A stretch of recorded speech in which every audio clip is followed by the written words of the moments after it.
Hello all, welcome to Vinod Kumar YouTube channel. In this video I am going to make the chapter number 3 of class 9th. The name of the chapter is Drainage. The term drainage describes the river system of an area. Look at the physical map. You will notice that small streams flowing from different directions come together to form the main river, which ultimately drains into a large water body such as a lake or a sea or an ocean. The area drained by a single river system is called a drainage basin. A closer observation on a map will indicate that any elevated area, such as a mountain or an upland, separates two drainage basins. Such an upland is known as a water divide. Drainage systems in India. The drainage systems of India are mainly controlled by the broad relief features of the subcontinent. Accordingly, the Indian rivers are divided into two major groups, the Himalayan Rivers and the Peninsula Rivers. Apart from originating from the two major physiographic regions of India, the Himalayan and the Peninsula Rivers are different from each other in many ways. Most of the Himalayan rivers are perennial. It means that they have water throughout the year. These rivers receive water from rain as well as from melted snow from the lofty mountains. The two major Himalayan rivers, the Indus and the Brahmaputra, originate from the north of the mountain ranges. They have cut through the mountains making gorges. The Himalayan rivers have long courses from their source to the sea. They perform intensive erosional activity in their upper courses and carry huge loads of silt and sand. In the middle and the lower courses, these rivers form meanders, oxbow lakes, and many other depositional features in their floodplains. They also have well-developed deltas. A large number of the peninsula rivers are seasonal, as their flow is dependent on rainfall. During the dry season, even the large rivers have reduced flow of water in their channels. The peninsula rivers have shorter and shallower courses as compared to their Himalayan counterparts. However, some of them originate in the central highlands and flow towards the west. Can you identify two such large rivers? Most of the rivers of peninsular India originate in the western Ghats and flow towards the Bay of Bengal. The Himalayan rivers. The major Himalayan rivers are the Indus, the Genga and the Brahmaputra. These rivers are long, and are joined by many large and important tributaries. A river along with its tributaries may be called a river system. The Indus River system. The river Indus rises in Tibet, near Lake Mansarovar. Flowing west, it enters India and the Ladakh. It forms a picturesque gorge in this part. Several tributaries, the Zaskram, the Nubra, the Shyok and the Hanso, join it in the Kashmir region. The Indus flows through Baltistan and Gilgit and emerges from the mountains at Adak. The Satluj, the Beas, the Ravi, the Chenab and the Jhelum join together to enter the Indus near Thankat in Pakistan. Beyond this, the Indus flows southwards, eventually reaching the Arabian Sea, east of Karachi. The Indus Plain has a very gentle slope. With a total length of 2,900 kilometers, the Indus is one of the longest rivers of the world. A little over a third of the Indus Basin is located in India, Ladakh, Jammu and Kashmir, Himachal Pradesh and Punjab, and the rest is in Pakistan. The Genga River system. The headwaters of the Genga, called the Bhagirathi, is fed by the Gangotri Glacier and joined by the Alaknanda at Devaprayag in Uttarakhand. At Haridwar, the Genga emerges from the mountains onto the plains. The Genga is joined by many tributaries from the Himalayas, a few of them being major rivers, such as the Yamuna, the Gaghara, the Gandak and the Kosi. The river Yamuna rises from the Yamunotri Glacier in the Himalayas. It flows parallel to the Genga and as a right bank tributary meets the Genga at Allahabad. The Gaghara, the Gandak and the Kosi rise in the Nepal Himalaya. They are the rivers which flood parts of the northern plains every year, causing widespread damage to life and property, whereas they enrich the soil for agricultural use. The main tributaries, which come from the peninsular uplands, are the Chambal, the Betwa and the Son. These rise from semi-arid areas, have shorter courses and do not carry much water in them.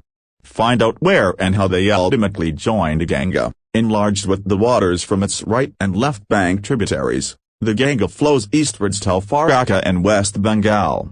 This is the northernmost point of the Genga Delta. The river bifurcates here, the Bhagirathi Hooghly, a distributary, flows southwards through the deltaic plains to the Bay of Bengal. The mainstream flows southwards into Bangladesh and is joined by the Brahmaputra. Further downstream, it is known as the Meghna. This mighty river, with waters from the Genga and the Brahmaputra, flows into the Bay of Bengal. The delta formed by these rivers is known as the Sundarban Delta. The length of the Genga is over 2,500 kilometers. Look at figure 3.4. Can you identify the type of drainage pattern formed by the Genga river system? Ambala is located on the water divide between the Indus and the Genga river systems. The plains from Ambala to the Sundarban stretch over nearly 1,800 kilometers, but the fall in its slope is hardly 300 meters. In other words, there is a fall of just 1 meter for every 6 kilometers. Therefore, the river develops large meanders. The Brahmaputra river system. The Brahmaputra rises in Tibet east of Mansarovar Lake very close to the sources of the Indus and the Satluj. It is slightly longer than the Indus, and most of its course lies outside India. It flows eastwards parallel to the Himalayas. On reaching the Namka Barwa, 7,757 meters, it takes a U-turn and enters India in Arunachal Pradesh through a gorge. Here, it is called the Dahang and it is joined by the Darbang, the Lohit, and many other tributaries to form the Brahmaputra in Assam. In Tibet, the river carries a smaller volume of water and less silt as it is a cold and a dry area. In India, it passes through a region of high rainfall. Here the river carries a large volume of water and considerable amount of silt. The Brahmaputra has a braided channel in its entire length in Assam and forms many riverine islands. Do you remember the name of the world's largest riverine island formed by the Brahmaputra? Every year during the rainy season, the river overflows its banks, causing widespread devastation due to floods in Assam and Bangladesh. Unlike other North Indian rivers, the Brahmaputra is marked by huge deposits of silt on its bed causing the riverbed to rise. The river also shifts its channel frequently. The Peninsula Rivers. The main water divide in peninsular India is formed by the Western Ghats, which runs from north to south close to the western coast. Most of the major rivers of the peninsula, such as the Mahanadi, the Godavari, the Krishna and the Kaveri flow eastwards and drain into the Bay of Bengal. These rivers make deltas at their mouths. There are numerous small streams flowing west of the Western Ghats. The Narmada and the Tapi are the only long rivers, which flow west, and make estuaries. The drainage basins of the Peninsula Rivers are comparatively smaller in size. The Narmada Basin. The Narmada rises in the Amarkantak Hills in Madhya Pradesh. It flows towards the west in a rift valley formed due to faulting. On its way to the sea, the Narmada creates many picturesque locations. The Marble Rocks, near Jabalpur, where the Narmada flows through a deep gorge, and the Deodhra Falls, where the river plunges over steppe rocks, are some of the notable ones. All tributaries of the Narmada are very short and most of these join the main stream at right angles. The Narmada Basin covers parts of Madhya Pradesh and Gujarat. The Tapi Basin. The Tapi rises in the Satpura Ranges, in the Bechal district of Madhya Pradesh. It also flows in a rift valley parallel to the Narmada but it is much shorter in length. Its basin covers parts of Madhya Pradesh, Gujarat and Maharashtra. The coastal plains between Western Ghats and the Arabian Sea are very narrow. Hence, the coastal rivers are short. The main west-flowing rivers are Sabarmati, Mai, Bharatpuzha and Periyar. Find out the states in which these rivers drain the water. The Godavari Basin. The Godavari is the largest peninsular river. It rises from the slopes of the Western Ghats in the Nashik district of Maharashtra. Its length is about 1,500 kilometers. It drains into the Bay of Bengal. Its drainage basin is also the largest among the peninsular rivers. The basin covers parts of Maharashtra. About 50% of the basin area lies in Maharashtra, Madhya Pradesh, Odisha and Andhra Pradesh. The Godavari is joined by a number of tributaries, such as the Purna, the Wardha, the Pranhita, the Mandra, the Wainganga and the Penganga. The last three tributaries are very large. Because of its length and the area it covers, it is also known as the Dakshin Genga. The Mahanadi Basin. The Mahanadi rises in the highlands of Chhattisgarh. It flows through Odisha to reach the Bay of Bengal.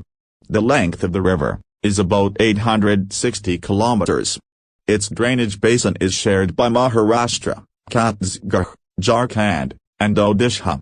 The Krishna Basin. Rising from a spring near Mahabaleshwar, the Krishna flows for about 1,400 kilometers and reaches the Bay of Bengal. The Tungabhadra, the Koyana, the Ghatprabha, the Musi and the Brahma are some of its tributaries. Its drainage basin is shared by Maharashtra, Karnataka and Andhra Pradesh.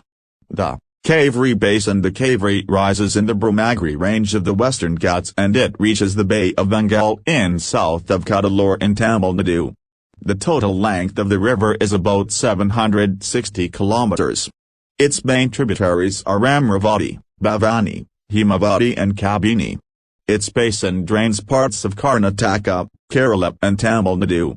Besides these major rivers, there are some smaller rivers flowing towards the east. The Damodar, the Brahmani, the Baitarani and the Subarnarekha are some notable examples.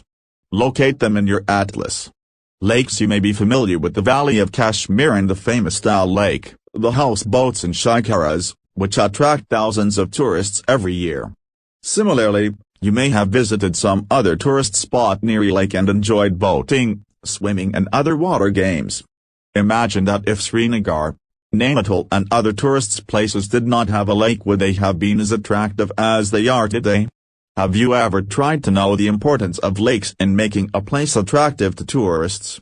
Apart from attraction for tourists, lakes are also useful to human beings in many ways. India has many lakes. These differ from each other in size and other characteristics.